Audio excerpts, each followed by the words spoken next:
Saya kan, somebody bagi I satu resepi yang sangat tebal, which is resepi tersebut adalah resepi kek buah yang dia buat setiap tahun untuk dihantar ke Sultan Johor.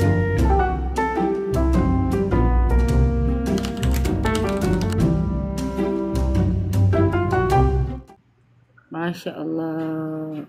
Sebelum dia berpindah ke Singapura. Saya tak kenal pun. Ada satu folder mana saya letak tebal ni. Dalam tu ada satu resepi dia attend chef tu, nama chef tu Oil. Dia kata saya pergi attend course ni 3,000 saya bayar. Zaman dulu 3,000 tak murah. Mahal lah 3,000 dulu. Sekarang pun mahal. Wah. Kalau dibagi beg mahal dengan tu, saya lebih suka resepi tu lah. Dia kata, bagus ni.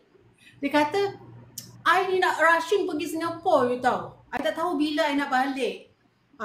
Nanti you fotokopi je lah.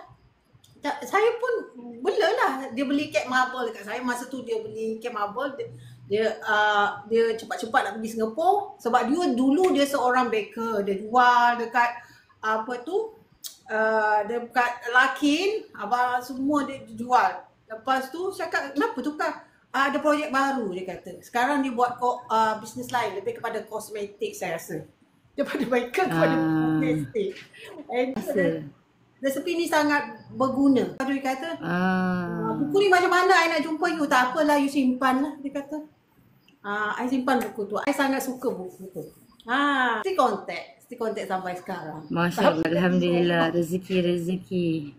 Untuk jadi milikku, ku ingin engkau mampu.